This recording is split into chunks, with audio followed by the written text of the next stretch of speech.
Assalamualaikum warahmatullahi wabarakatuh. Perkenalkan, saya Safitri Puspita Lestari, NIM 19.0211100022 dari kelas A.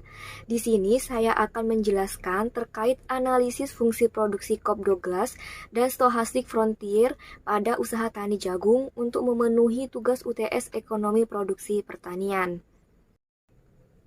Pokok bahasan yang akan dibahas yaitu pertama, pendahuluan yang terdiri dari latar belakang dan tujuan.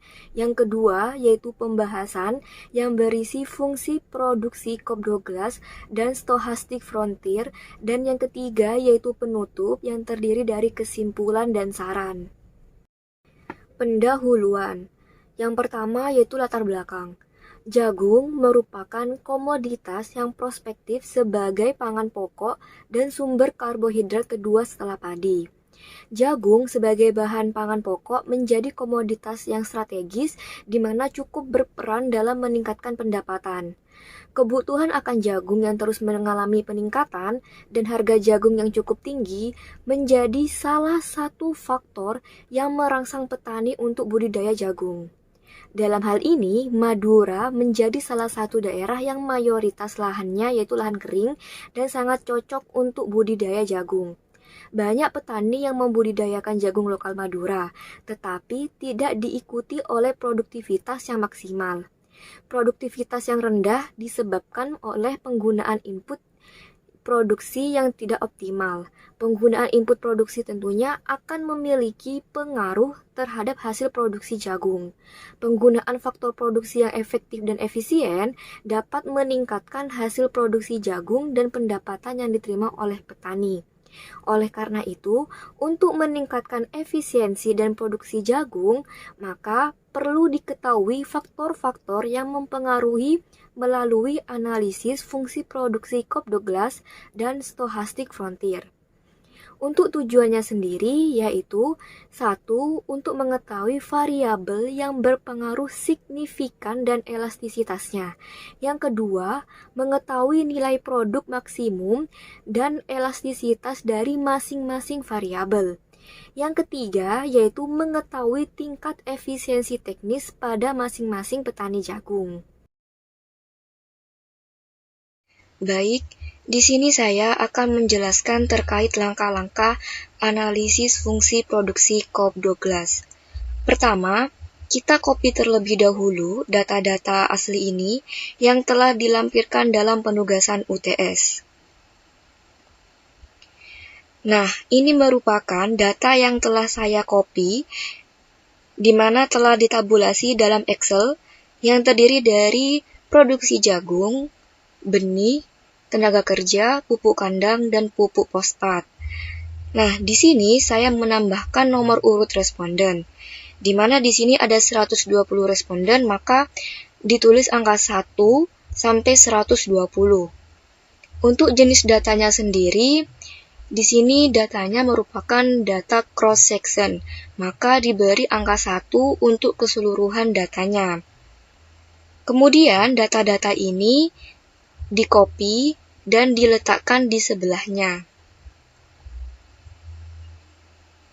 Ini merupakan data yang telah saya copy, di mana di sini produksi jagung dapat dilambangkan dengan Y, benih dilambangkan dengan X1, tenaga kerja X2, pupuk kandang X3, pupuk fosfat X4. Nah, data-data ini dikalikan dengan 2 digit angka NIM terakhir. Karena NIM saya 22, maka data-data produksi jagung, benih, tenaga kerja, pupuk kandang, pupuk fosfat dikalikan dengan 22. Dan data-data ini telah saya kalikan dengan 22, di mana didapatkan dari rumus sama dengan C3 dikali I3. Enter, dan di-drag untuk seluruh datanya. Kemudian, data-data yang telah dikalikan ini harus diubah ke dalam bentuk len terlebih dahulu. Caranya yaitu ketik sama dengan len, buka kurung, kembali ke data asli,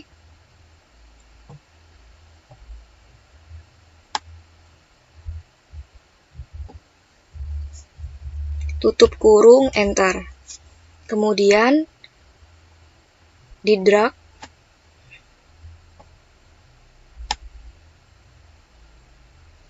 sampai 120.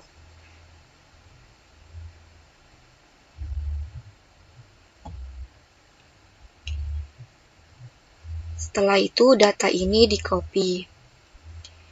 Untuk fungsi Cobb-Douglas sendiri hanya menggunakan 2 variabel saja, yaitu benih dan tenaga kerja. Jadi kita copy data jumlah produksi, benih, dan tenaga kerja.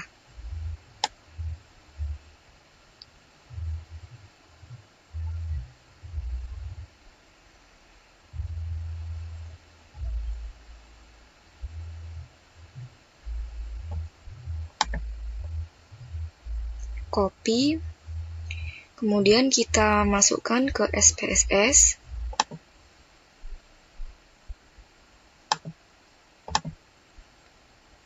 Paste.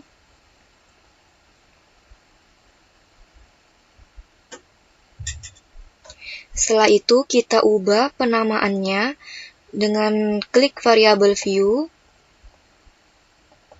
Kita ubah len y, len x1,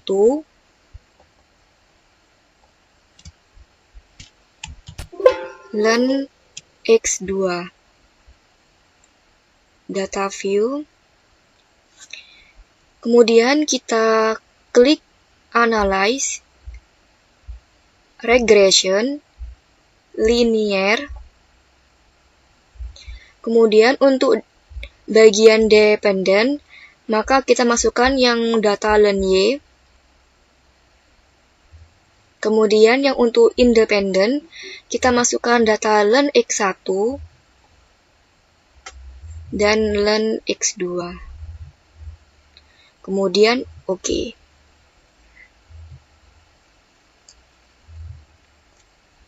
Nah, ini merupakan hasil output dari analisis fungsi produksi Cobb-Douglas. Interpretasi. Berdasarkan hasil pengujian hipotesis, maka diperoleh model linier sebagai berikut. Len Y sama dengan 3,402 plus 0,029 len X1 plus 0,337 len X2.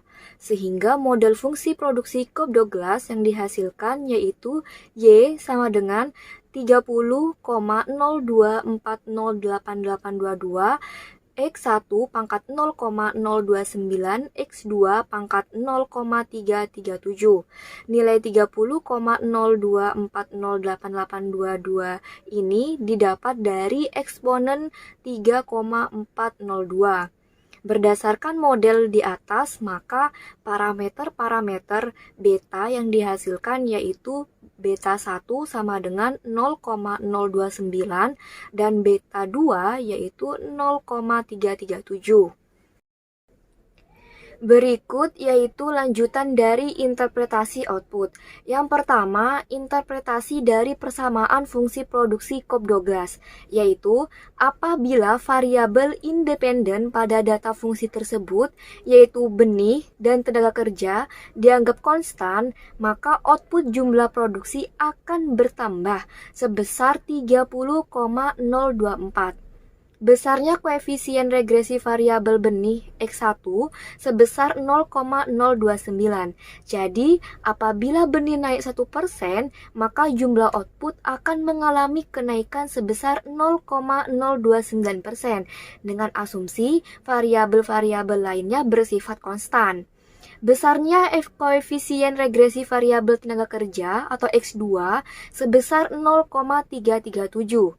Jadi apabila tenaga kerja naik 1%, maka jumlah output akan mengalami kenaikan sebesar 0,337% dengan asumsi variabel lain bersifat konstan. Yang kedua yaitu berdasarkan analisis fungsi produksi Cobb-Douglas, maka dapat diketahui nilai elastisitasnya, yaitu elastisitas benih sebesar 0,029 dan elastisitas tenaga kerja sebesar 0,337, sehingga nilai elastisitas faktor produksi tenaga kerja paling berpengaruh daripada faktor produksi benih karena memiliki nilai elastisitas yang paling besar. Ketiga, berdasarkan elastisitas tersebut, juga bisa diketahui intensitas produksinya lebih bersifat padat tenaga kerja dan tidak bersifat padat modal. Hal ini dikarenakan nilai elastisitas tenaga kerja yang dilakukan ini lebih besar dibandingkan nilai elastisitas modal berupa benih. Yang keempat, berdasarkan persamaan fungsi produksi Cobb-Douglas, maka dapat diketahui return to scale dengan cara menambahkan beta 1 ditambah beta 2 yaitu 0,029 plus 0,337 sama dengan 0,366 atau beta 1 plus beta 2 lebih kecil dari 1. Artinya, terjadi decreasing return to scale. Hal ini menunjukkan bahwa proporsi penambahan faktor produksi melebihi proporsi penambahan produksi. Elastisitas produksi yang berkurang dari 1 ini terjadi pada saat kurva produksi marginal berada di bawah kurva produksi rata-rata. Perhitungan nilai produksi maksimum melalui hasil output regresi linear yang telah dilakukan, maka diketahui fungsi produksi Cobb-Douglas-nya, yaitu Y sama dengan 30,024088822 X1 pangkat 0,029 X2 pangkat 0,337. Diketahui V1 sama dengan Rp1, V2 Rp4, P Rp10, APP X1 5, APP X2 1. Jadi MR1 sama dengan P kali MPP. MPP ini didapat dari perkalian antara elastisitas produksi dan rata-rata produksi. Jadi 10 kali EP kali APP. 10 kali 0,029 kali 5, 10 kali 0,145. Hasilnya yaitu 1,45. Kemudian dibagi 1, yaitu hasilnya 1,45. Lebih besar dari 1. Sehingga secara ekonomis penggunaan faktor produksi benih belum efisien. Dalam arti, faktor produksi benih masih bisa ditambah. Selanjutnya yaitu MR2 sama dengan P kali MPP, 10 kali EP kali APP, 10 kali 0,337 kali 1, 10 kali 0,337 yaitu 3,37. Kemudian 3,37 dibagi 4 sama dengan 0,84, lebih kecil dari 1. Maka secara ekonomis penggunaan faktor produksi tenaga kerja belum efisien, dalam arti faktor produksi tenaga kerja berlebih dan perlu dikurangi. Baik, di sini saya akan menjelaskan terkait langkah-langkah estimasi fungsi produksi stochastic frontier. Dalam analisis ini tetap menggunakan data sebelumnya, di mana melanjutkan dari data fungsi produksi Cobb-Douglas tadi. Sebelum itu, saya akan jelaskan kembali bahwa pada kolom pertama merupakan nomor urut responden, di mana pada data ini terdapat 120 responden, jadi ditulis dari angka 1 sampai 120. Kemudian pada kolom kedua merupakan jenis data, di mana pada data ini merupakan data cross-section, sehingga untuk keseluruhan datanya ditulis dengan angka 1.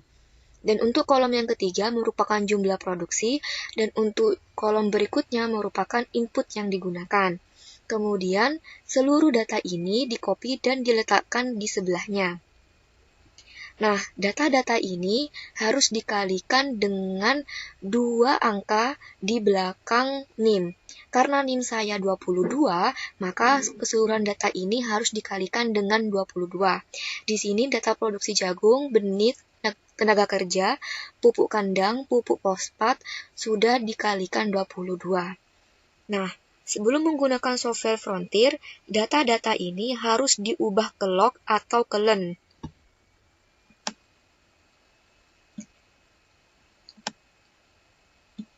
Nah, ini merupakan data yang telah dilenkan tadi, di mana rumusnya yaitu sama dengan len, buka kurung, kembali ke data awal,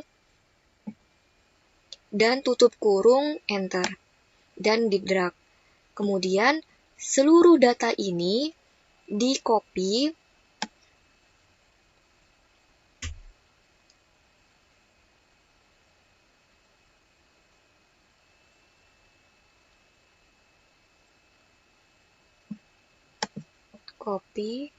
dan dipindahkan ke lembar kerja baru.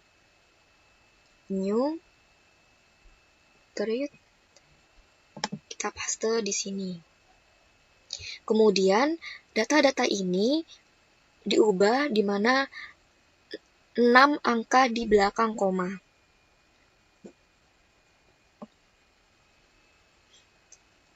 Setelah itu, kita save.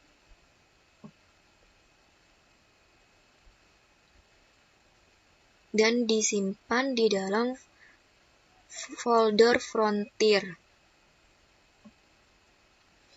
Untuk penamaannya, jangan terlalu panjang, cukup EPP, dan untuk tipenya yaitu MS-DOS.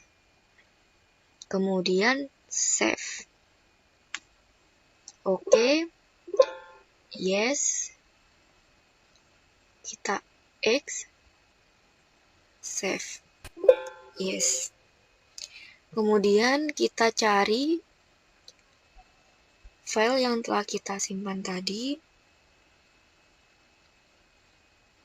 Kemudian diubah ekstensinya dari txt ke dta. Enter. Yes. Kemudian buka software Frontier.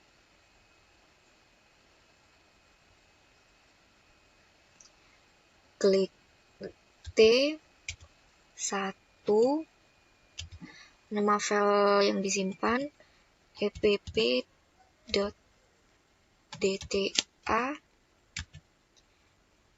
epp.out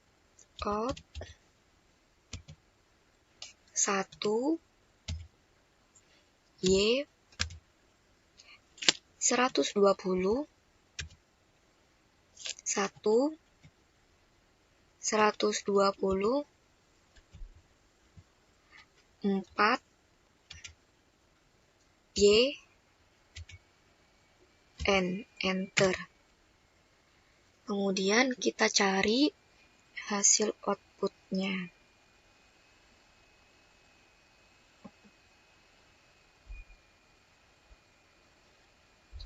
Nah, ini merupakan hasil dari olahan fungsi produksi Frontier.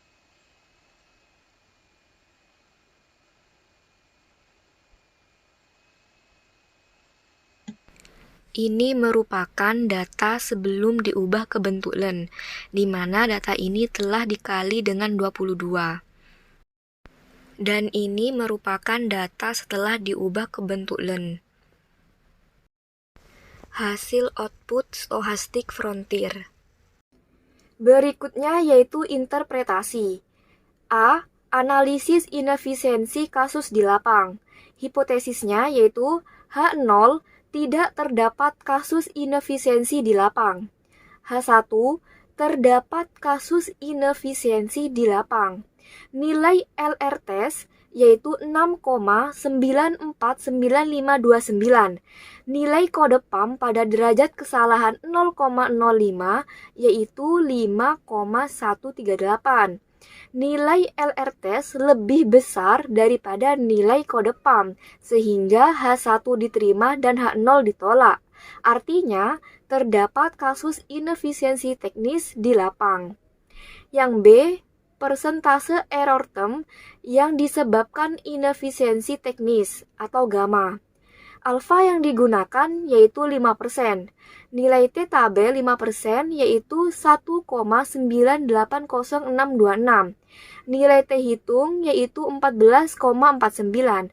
Maka dapat disimpulkan bahwa nilai T hitung lebih besar daripada nilai T tabel, sehingga koefisien gamma adalah 89,99% mengindikasikan bahwa error term disebabkan karena inefisiensi teknis dan 10,1% disebabkan karena resiko. Selanjutnya yaitu uji pengaruh setiap variabel. Nilai T tabel 5% yaitu 1,980626.